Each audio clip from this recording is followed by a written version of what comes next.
کاشانۂ بصیرت ایک ایسا یوٹیوب چینل جس پر ہر قسم کی دینی کتب بالخصوص محروم بصارت افراد کے لیے آڈیو اور ویڈیو فارمیٹ میں دستیاب ہیں اور بالعموم تمام مسلمان برادران و خواہران کے لیے دستیاب ہیں۔ اس لیے آپ سے گزارش ہے کہ بیل آئیکن کو پریس کر کے ہمارے اس چینل کو ضرور سبسکرائب کیجیے تاکہ آئندہ آنے والی ہر کتاب آپ کو بر وقت ملتی رہے۔ کاشانۂ بصیرت، کاشانۂ بصیرت، کاشانۂ بصیرت، کاشانۂ بصیرت۔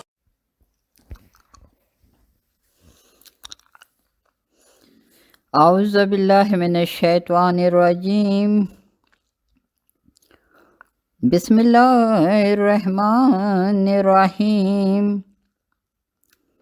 کاشانۂ بصیرت یوٹیوب چینل کے بابصیرت سامعین سلام علیکم۔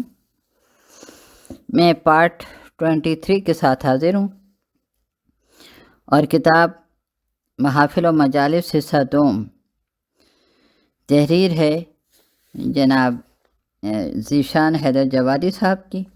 اس کا مطالعہ ہمارا جاری ہے اور ہم صفحہ نمبر 240 تک پہنچ چکے تھے۔ اس کے تقریباً سارے صفحے کو ہم نے مطالعہ کر لیا اور آخری 2 لائنیں ادھر سے ہی ہم اپنے مطالعے کو جاری کرتے ہیں ہوئے آغاز کرتے ہیں کہ سوالات کا سلسلہ یہ تھا کہ ابن اکتم نے کہا کہ اچھا یہ تو بتائیے کہ جناب سلیمان کے دربار میں الذی عندہ کا علم من الکتاب کون تھا؟ آپ نے فرمایا کہ آصف بن برخیہ، صفحہ نمبر 241۔ اس نے کہا کہ جب حضرت سلیمان کو معلوم تھا کہ یہ کام آصف کر سکتے ہیں اور تخت بلقیس کو وہی لا سکتے ہیں تو یہ کیوں کہا کہ تم میں کون ہے جو چشم زدن میں تخت بلقیس کو لے آئے؟ اور کیا حضرت سلیمان کو خود وہ علم نہیں تھا جو آصف کے پاس تھا کہ ان سے مدد لی؟ آپ نے فرمایا کہ یہ انداز اختیار نہ کیا ہوتا تو آصف کا کمال اور ان کی انفرادیت کا اندازہ نہ ہوتا اور ان کے وسیع رسول ہونے کا اعلان نہ ہو سکتا۔ قدرت نے چاہا کہ دنیا پر واضح کر دے کہ نبی کا وسیع ایسا باکمال ہوتا ہے۔ اگلا پیراگراف، ابن اکتم نے کہا اچھا یہ تو فرمائیے کہ حضرت یعقوب علیہ السلام نے حضرت یوسف علیہ السلام کو سجدہ کیوں کیا تھا؟ کیا کسی باپ کے لیے جائز ہے کہ وہ اپنے بیٹے کو سجدہ کرے؟ اور کیا خدا کے علاوہ کوئی اور بھی قابل سجدہ ہے؟ آپ نے فرمایا کہ یوسف کا سجدہ اسی طرح تھا جس طرح کے ملائکہ نے حضرت آدم کو سجدہ کیا تھا کہ اصل سجدہ حکم خدا کا تھا، آدم کو صرف ذریعہ بنایا گیا تھا۔ جناب یعقوب نے بھی یوسف کو زندہ مل جانے پر سجدہ شکر کیا تھا، اور سجدہ شکر خدا کے لیے ہوتا ہے، بندے کے لیے نہیں۔ اگلا پیراگراف، ابن اکتم سوال کرتے کرتے آخر اس منزل پر آیا کہ جس درخت سے جناب آدم علیہ السلام کو روکا گیا تھا وہ کون سا درخت تھا؟ آپ نے فرمایا کہ وہ شجرہ حسد تھا۔ اللہ اولاد آدم کو حسد سے محفوظ رکھنا چاہتا تھا، اس لیے آدم کو منع کیا تھا۔ یہ مناقب سے لیا گیا۔ امام علیہ السلام نے جواب کے ساتھ بے شمار مسائل حل فرما دیے اور ابن اکتم یا متوکل کو خبر بھی نہیں ہوئی۔ آپ نے یہ بھی واضح فرما دیا کہ جب تک صاحب منصب صاحب اعجاز نہ ہوگا منصب ثابت نہیں ہوگا، اور یہ بھی واضح کر دیا کہ صاحب اعجاز کو اپنے دور کے تمام افراد سے بالاتر ہونا چاہیے۔ صفحہ نمبر 242۔ جو دور کے کسی ایک آدمی سے کمتر ہو وہ صاحب منصب نہیں ہو سکتا۔ اس مسئلے کی طرف بھی اشارہ کر دیا کہ عقل کے ہوتے ہوئے حق و باطل میں امتیاز نہ کرنا انسانیت کے خلاف ہے، اور یہ مسئلہ بھی واضح کر دیا کہ اگر سلیمان کا وسیع اتنا صاحب علم و کمال ہو سکتا ہے تو رسول اکرم صلی اللہ علیہ وآلہ وسلم کے وسیع کو کیسا ہونا چاہیے؟ اور گفتگو تمام کرتے کرتے یہ بھی اشارہ کر دیا کہ اللہ اولاد آدم علیہ السلام کو حسد سے بچانا چاہتا تھا، لیکن اولاد آدم علیہ السلام نے اپنی آدمیت کھو دی اور بالآخر حسد میں مبتلا ہو گئی، جس کا زندہ ثبوت یہ ہے کہ تجھ جیسا جاہل اور متوکل جیسا بد کردار بھی میرے مقابلے میں آتا ہے اور آل محمد صلی اللہ علیہ وآلہ وسلم کے کمالات کو سلب کرنا چاہتا ہے۔ قدرت نے روز اول ہی اعلان کر دیا تھا کہ حسد کرنے والوں، تمہیں جلنا ہے تو خوب جلو۔ ہم نے آل ابراہیم کو کتاب بھی دی ہے اور حکمت بھی، اور انہیں ملک عظیم بھی عنایت کر دیا ہے۔ ابن اکتم کا ذکر نہیں ہے، کبھی کبھی حکومت وقت کو بھی شوق ہوا ہے کہ امامت کا امتحان لیں، اور امتحان لیا بھی ہے، لیکن نتیجے میں ذلت و رسوائی کے علاوہ کچھ حاصل نہیں ہوا، اور قدرت نے ثابت کر دیا کہ جسے ہم عزت دینا چاہتے ہیں اسے کوئی ذلیل نہیں کر سکتا۔ تم مسائل دریافت کرو تاکہ ہمارے نمائندے کے کمالات سامنے آئیں اور ہم تمہیں ایسے مشکلات میں گرفتار کریں کہ تم مسائل دریافت کرنے پر مجبور ہو جاؤ۔ چنانچہ تاریخ کا مشہور و معروف واقعہ ہے کہ ایک متوکل کو زہر دیا گیا اور وہ زندگی سے مایوس ہو گیا، تو اس نے نظر کی کہ اگر میں صحت یاب ہو گیا تو راہ خدا میں مال کثیر خیرات کروں گا۔ اتفاق سے اس کی موت مقدر نہیں تھی اور وہ بچ گیا۔ اب مسئلہ یہ پیدا ہوا کہ مال کثیر سے مراد کیا ہے۔ علماء کو جمع کیا گیا، مسئلہ دریافت کیا گیا، ہر ایک نے اپنی رائے کے مطابق تفسیر کرنا شروع کر دی۔ صفحہ نمبر 243۔ کسی کے یہاں 1000 کثیر ہے، کسی کے یہاں لاکھ کثیر ہے، کسی کے یہاں پورا خزانہ کثیر ہے۔ کوئی اپنی حیثیت کے مطابق سوچ رہا ہے، کوئی متوکل کی حیثیت کے مطابق غور کر رہا ہے۔ مسئلہ کا کوئی حل نہیں نکلتا، سب پریشان ہیں۔ بالآخر متوکل نے امام علی نقی علیہ السلام سے دریافت کرایا۔ آپ نے فرمایا کہ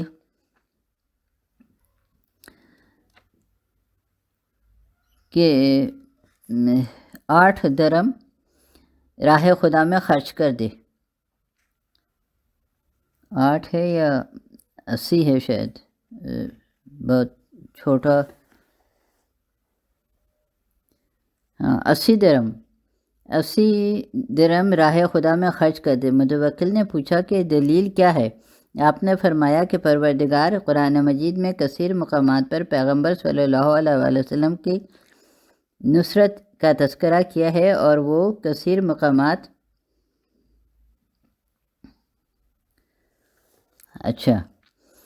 وہ 8 ہی ہے، وہ 80 نہیں ہے، کیونکہ آگے پھر 8 ہی واضح انداز میں لکھا ہوا ہے۔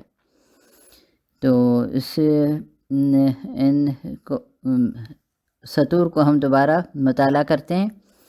بالآخر متوکل نے امام علی نقی علیہ السلام سے دریافت کرایا۔ آپ نے فرمایا کہ 8 درم راہ خدا میں خرچ کر دے۔ متوکل نے پوچھا کہ دلیل کیا ہے؟ آپ نے فرمایا کہ پروردگار نے قرآن مجید میں کثیر مقامات، یہ انورٹڈ کاماز میں ہے، پر پیغمبر صلی اللہ علیہ وسلم کی نصرت کا تذکرہ کیا ہے، اور وہ کثیر مقامات 8 مقابلے تھے جہاں پروردگار نے اپنے حبیب کی نصرت کی ہے، لہذا قرآن کی زبان میں کثیر کا اطلاق 8 پر ہوتا ہے۔ یہ بھی مناقب سے لیا گیا۔ متوکل بھڑک اٹھا اور علماء بھڑک اٹھے کہ انہوں نے مسئلے کا حل کر دیا اور ہم حل نہ کر سکے۔ میں کہوں گا اس میں پریشانی کی کیا بات ہے؟ یہ تاریخ کا پرانا دستور رہا ہے کہ جب ارباب دولت مسئلے کو حل نہ کر سکے تو کسی علی علیہ السلام ہی نے مسئلے کو حل کیا ہے۔ مشکل کشا علی علیہ السلام کا نام ہے، امت کا نہیں۔ اور اگلا پیراگراف ہے کہ دوسری منزل پر ایسا ہی واقعہ پھر پیش آیا کہ ایک عیسائی مرد نے ایک مسلمان عورت سے زنا کیا، اور جب گرفتار کر کے حد جاری کرنے کے لیے لایا گیا تو فوراً کلمہ پڑھ لیا۔ متوکل حیران ہو گیا کہ اب کیا کیا جائے۔ یحییٰ بن اقسم نے فتویٰ دے دیا کہ اسلام کے بعد حد جاری نہیں ہو سکتی۔ متوکل نے امام علی نقی علیہ السلام سے دریافت کیا، آپ نے فرمایا حد جاری کر دی جائے۔ علماء نے کہا کہ یہ نہیں ہو سکتا، اس کے جواز کی دلیل کیا ہے؟ کویسچن مارک کہ آپ نے فرمایا کہ پروردگار عالم نے واضح لفظوں میں اعلان کیا ہے کہ جب مشرکین نے ہمارے عذاب کو دیکھا تو کہنے لگے کہ ہم اللہ پر ایمان لے آئے اور ہم مشرک نہیں ہیں، لیکن یہ کہنا ان کے حق میں مفید نہیں ہوا اور عذاب کے آنے کے بعد توبہ بیکار ہے۔ جب حد کا فیصلہ ہو چکا تو اسلام لانے کا کوئی فائدہ نہیں ہے۔ لوگ مبہوت ہو گئے اور امام علیہ السلام کا فیصلہ نافذ ہو گیا۔ مناقب صفحہ نمبر 244۔ تاریخ میں ایک دو مواقع نہیں ہیں، بے شمار مواقع ہیں جہاں امامت کے علم و کمالات نے یہ واضح کر دیا ہے کہ اہل دنیا اور ہوتے ہیں اور اہل اللہ اور۔ دنیا والے جہالت لے کر تخت و تاج پر قبضہ کرتے ہیں اور اللہ والے تخت و تاج کو ٹھوکر مار کر علم و کمال کو اپنی میراث بناتے ہیں۔ اگلا پیراگراف، آخری منزل پر دو ایک اور واقعات کی طرف اشارہ کر دیا جائے تاکہ بات مکمل ہو جائے۔ واسق باللہ نے اپنے دور کے علماء کو جمع کیا اور ایک عجیب و غریب سوال کیا، بتاؤ کہ جب حضرت آدم علیہ السلام نے پہلا حج کیا تھا تو ان کا سر کس نے مونڈا تھا؟ علماء حیران رہ گئے، ابھی یہی نہیں معلوم ہے کہ حضرت آدم علیہ السلام نے حج کیا بھی تھا یا نہیں، اور اگر کیا تھا تو سر منڈوایا تھا یا نہیں، اور اگر منڈوایا تھا تو دوسرے سے مدد لی تھی یا خود ہی مونڈ لیا تھا؟ کون بتائے؟ سب تو آدم علیہ السلام کی اولاد ہیں، کسے خبر کہ حضرت آدم علیہ السلام نے کیا کیا تھا؟ کوئی ہوتا تو بتاتا، اور ہوتا کیسے؟ کیا بیٹا باپ سے پہلے ہو سکتا تھا؟ لیکن جب فرزند رسول صلی اللہ علیہ وآلہ وسلم امام علی نقی علیہ السلام سے دریافت کیا گیا تو آپ نے فوراً فیصلہ کر دیا کہ جبرائیل امین نے جنت سے سامان لا کر بال کاٹے تھے اور علماء ششدر رہ گئے۔ میں کہوں گا فرزند رسول صلی اللہ علیہ وآلہ وسلم آپ کو کیسے معلوم ہو گیا؟ آپ بھی تو اولاد آدم علیہ السلام ہیں۔ آپ نے کہاں سے دیکھ لیا کہ جبرائیل امین جنت سے سامان لے کر آ رہے ہیں اور حضرت آدم علیہ السلام کے بال کاٹ رہے ہیں؟ کویسچن مارک آپ فرمائیں گے تم نے غور نہیں کیا، مجھ میں اور باقی امت میں یہی فرق ہے کہ امت آدم علیہ السلام کے بعد پیدا ہوئی ہے اور اسے آدم کے حالات کی اطلاع نہیں ہے، اور میری خلقت آدم علیہ السلام سے ہزاروں سال پہلے ہوئی ہے۔ مجھے معلوم ہے کہ آدم علیہ السلام پر کیا گزری، ہم نے عالم انوار سے سارے مناظر دیکھے ہیں، ہم شریک نور رسالت ہیں، ہمیں حالات کی خبر نہ ہوگی تو کسے ہوگی؟ کویسچن مارک کتنا فرق ہے ان لوگوں میں جو آدم علیہ السلام سے ہزاروں سال بعد پیدا ہوئے ہیں اور ان لوگوں میں جن سے آدم علیہ السلام ہزاروں سال بعد پیدا ہوئے ہیں، اور کیا قیامت ہے کہ پہلے خلق ہونے والے عصمت کی گواہی دیں اور بعد کو پیدا ہونے والے گناہ ثابت کریں؟ کیسی سعادت مند یہ اولاد آدم علیہ السلام ہے جو اس بات پر تلی ہوئی ہے کہ جنت میں آدم علیہ السلام کا گناہ ثابت کر دیا جائے اور اپنے بابا آدم علیہ السلام کو جنت سے نکلوا دیا جائے۔ میں کہوں گا، اگلا پیراگراف ہے صفحہ نمبر 245، میں کہوں گا کہ مسلمانوں، آدم علیہ السلام کو جنت سے نکلوانے سے پہلے یہ سوچ لو کہ جب جنت میں رہنے والے آدم علیہ السلام ہی جنت میں نہ رہ سکے تو تم باہر رہ کر کس طرح جاؤ گے؟ کیا تمہارا کردار آدم علیہ السلام سے کچھ زیادہ پاکیزہ ہے؟ کیا تم بھی کوئی خلیفۃ اللہ ہو؟ اور اگر نہیں ہو تو سوچو کہ جب باپ ہی کا قبضہ نہ رہ سکا تو بیٹے کا قبضہ کہاں سے آ جائے گا؟ اور ہم سے یہ تقاضا نہ کرنا اس لیے کہ ہم آدم علیہ السلام کے رشتے سے جنت میں جانے والے نہیں ہیں، ہمارا رشتہ مانوی ہے، ہمارا رشتہ مانوی ہے، مادی رشتہ پر ناز کر کے کیا کریں، جس پر سکونت سے زیادہ کوئی حق نہیں مل سکتا۔ کیوں نہ وہ رشتہ قائم کریں جہاں جنت کا سارا اختیار دے دیا جاتا ہے اور راہ خدا میں روٹیاں دے کر جنت خرید لی جاتی ہے۔ باشندوں کو دوسروں کو لے جانے کا حق نہیں ہوتا، خریدار کو مال کا پورا اختیار ہوتا ہے۔ شاید اسی لیے پیغمبر اسلام صلی اللہ علیہ وآلہ وسلم نے اہل بیت اور جنت کا رشتہ بیان کیا تو بالکل جداگانہ انداز سے بیان کیا۔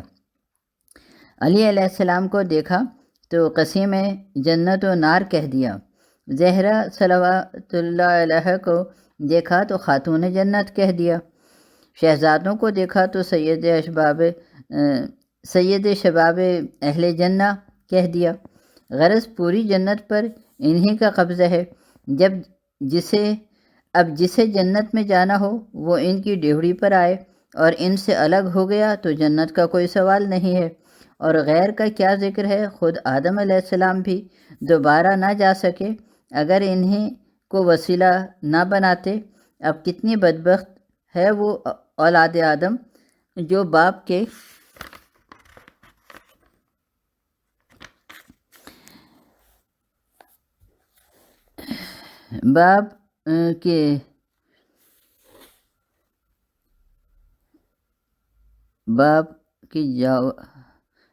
باپ کی جادو سے منحرف ہو جائے اور وسیلہ ہی کا انکار کر دے۔ کاش اس دنیا کو اتنا ہوش آ گیا ہوتا کہ جب بغیر وسیلہ کے آدم علیہ السلام جنت میں نہ جا سکے تو تم کیا جاؤ گے؟ ہاں، ایک بات ضرور ہے کہ جہنم کے لیے وسیلے کی ضرورت نہیں ہے، اس کے لیے اپنے اعمال ہی کافی ہیں۔ اب ممکن ہے کہ بعض افراد نے اسی لیے وسیلے کا انکار کیا ہو کہ ہم وہاں جائیں گے جہاں دوسرے کا احسان ہی نہ لینا پڑے، یعنی جہنم میں جانا گوارا ہے، اہل بیت علیہ السلام کا واسطہ دینا گوارا نہیں ہے۔ صفحہ نمبر 246۔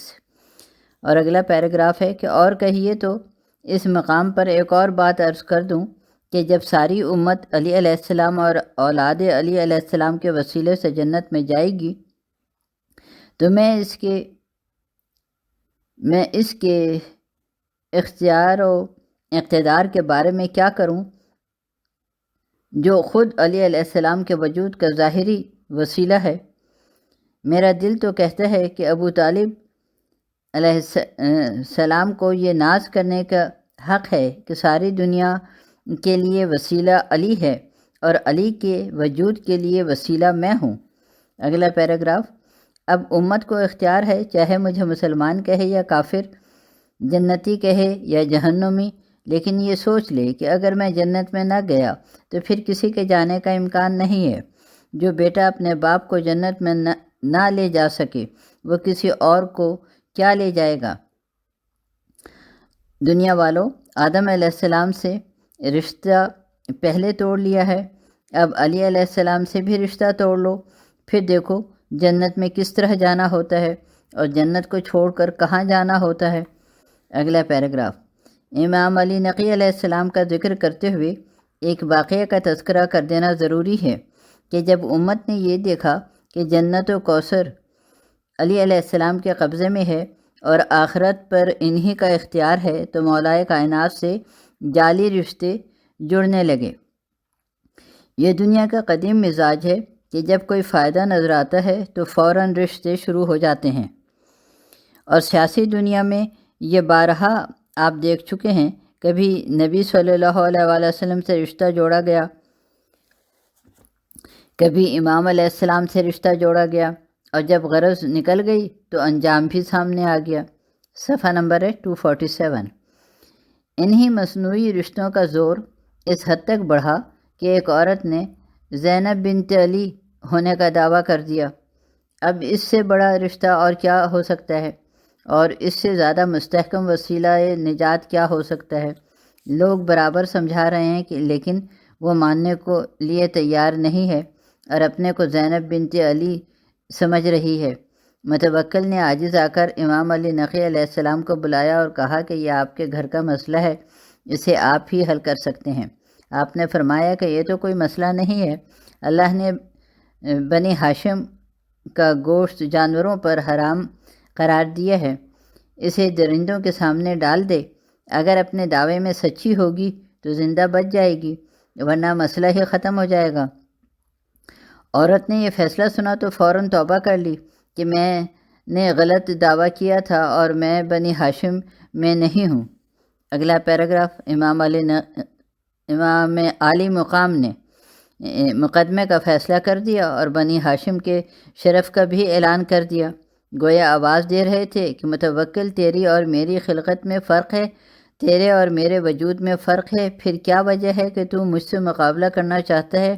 مالک کائنات نے میرے گوشت اور پوست کو درندوں پر حرام کیا ہے، تیرے گوشت و پوست کو حرام نہیں کیا ہے۔ جہاں ہمارے جسم جانوروں پر حرام ہے، وہاں آتش دوزخ پر حرام ہے، تیرا نہ یہاں کوئی بچانے والا ہے نہ وہاں کوئی ٹھکانہ ہے۔ اگلا پیراگراف، اور اے متوکل، یاد رکھ، غلط دعویٰ کو غلط ثابت کرنے والے بھی ہم ہی ہیں۔ ہم جب چاہتے ہیں تو ایک لمحے میں ساری حقیقت کھول کر رکھ دیتے ہیں۔ یہ ہمارا کرم ہے کہ ہم دشمن کی بھی عزت بچا لیتے ہیں، ورنہ ایک لمحے میں ساری حقیقت کھل جائے۔ یہ سب کچھ ہو گیا، لیکن حاسدوں سے یہ کمال بھی نہ دیکھا جا سکا۔ اور کسی نے بڑھ کر کہا، امیر، یہ بہترین موقع ہے علی نقی علیہ السلام کو ختم کر دینے کا۔ یہ خود بھی تو اپنے آپ کو بنی ہاشم میں کہتے ہیں، انہی کو جانوروں کے درمیان بھیج دے، قصہ ہی ختم ہو جائے گا۔ متوکل نے کہا، بات تو مناسب ہے، اور کہنے لگا، فرزند رسول صلی اللہ علیہ وآلہ وسلم، آپ بھی تو بنی ہاشم میں ہیں، ذرا ان جانوروں کے درمیان چلے جائیے تاکہ لوگوں کو آپ کے فیصلے کا یقین آ جائے۔ آپ نے فرمایا، بے شک۔ یہ کہہ کر درندوں کی طرف بڑھے۔ متوکل اپنے ساتھیوں کے ساتھ اوپر سے منظر دیکھ رہا تھا۔ جیسے ہی آپ جانوروں کے درمیان پہنچے، کیا دیکھا کہ ایک ایک جانور آ کر سر قدموں پر رکھ دیتا ہے اور حضرت سر پر دست شفقت پھیر رہے ہیں۔ مناقب بریکٹ میں دیے گئے ہیں، اور آگے متوکل یہ دیکھ کر بے ہوش ہو گیا اور سارے ارکان دولت کے ہوش و حواس اڑ گئے۔ یہ کیا انقلاب آ گیا؟ یہ جانور کس طرح اطاعت کر رہے ہیں، اور جانور آواز دے رہے ہیں کہ انسانوں، ہم سے درس سے معرفت لو۔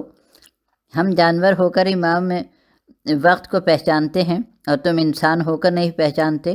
شرم کی بات ہے، تمہارے پاس جانوروں جیسی عقل بھی نہیں ہے۔ کاش تم نے بھی اس کے قدموں میں سر جھکا دیا ہوتا، کاش تم بھی اس کی اطاعت قبول کر لیتے، اور یاد رکھو، تم اسے اذیت نہیں پہنچا سکتے۔ یہ وارث موسیٰ علیہ السلام ہے، اسے دریا ڈبو نہیں سکتا۔ یہ وارث ابراہیم علیہ السلام ہے، اسے آگ جلا نہیں سکتی۔ یہ وارث عیسیٰ علیہ السلام ہے، اسے سولی پر چڑھایا نہیں جا سکتا۔ یہ وارث محمد مصطفیٰ صلی اللہ علیہ وآلہ وسلم ہے، اس پر کوئی جادو چل نہیں سکتا۔ یہ وارث علی علیہ السلام ہے، اسے کوئی زیر نہیں کر سکتا۔ یہ خلیفۃ اللہ ہے، اسے کوئی فنا نہیں کر سکتا۔ مٹانے والے مٹ جائیں گے اور خلیفۃ اللہ زندہ اور قائم رہے گا۔ اگلا پیراگراف، سلسلہ بیان تمام ہو رہا ہے، تو ایک فقرہ اور سن لیجئے تاکہ امام علیہ السلام کا ایک کمال اور منظر عام پر آ جائے۔ صفحہ نمبر 249۔ جملہ کمالات کے بیان کے لیے ایک عمر درکار ہے۔ امام کے دور میں ایک شخص تھا، یونس نقاش، جس کا کام تھا نگینوں پر نام کندہ کرنا۔ وہ حضرت کے عقیدت مندوں میں تھا۔ ایک مرتبہ حاکم وقت موسیٰ نے ایک نگینہ دیا کہ اس پر ایک نقش کر دیا جائے۔ اتفاق سے نقش کرنے میں نگینہ ٹوٹ گیا۔ یونس نے طے کر لیا کہ اب زندگی کی خیر نہیں ہے۔ دوڑ کر حضرت کی خدمت میں آیا اور عرض کی کہ فرزند رسول صلی اللہ علیہ وآلہ وسلم، میری وصیت سن لیجئے۔ آپ نے فرمایا، خیر تو ہے۔ اس نے کہا مجھ سے غلطی ہو گئی ہے اور اب میرا قتل ضروری ہو گیا ہے، چاہتا ہوں کہ مرنے سے پہلے بچوں کے بارے میں کچھ وصیت کر دوں۔ آپ نے فرمایا گھبرانے کی کوئی بات نہیں ہے، کل جب طلب کیا جائے تو میرا نام بتا دینا۔ اس نے عرض کی مولا حاکم بہت جلاد ہے۔ آپ نے فرمایا تو میرا نام بتا دینا۔ امام علیہ السلام کا حکم تھا، خاموش ہو گیا، لیکن دل دھڑکتا رہا۔ دیکھیے اب کیا حشر ہوتا ہے، کیسے قتل کیا جاتا ہوں، کیسے سولی پر چڑھایا جاتا ہوں، کیا انجام ہوتا ہے کہ اچانک حاکم کا نمائندہ آ گیا۔ یونس نے دیکھا اور دم نکل گیا، دوڑ کر حضرت کے پاس آیا۔ حضور بلانے والا آ گیا ہے۔ فرمایا کوئی بات نہیں ہے، دربار تک چلے جاؤ۔ امام علیہ السلام کا حکم تھا، خاموش واپس چلا گیا اور دربار میں حاضر ہو گیا۔ حاکم نے دیکھتے ہی کہا کہ اگر تم نے اب تک نقش نہ کیا ہو تو نہ کرنا، میرے بچوں میں اختلاف ہو گیا ہے اور میں چاہتا ہوں کہ نگینے کے 2 حصے کر کے دونوں کے نام نقش کرا دوں۔ یہ سننا تھا کہ یونس کا دل بلیوں اچھلنے لگا۔ واہ واہ رے میرے امام علیہ السلام، تیرے قربان، کیا سکون و اطمینان کا نسخہ بتایا ہے۔ فوراً عرض کیا ہاں ہاں ہو جائے گا، کل ہی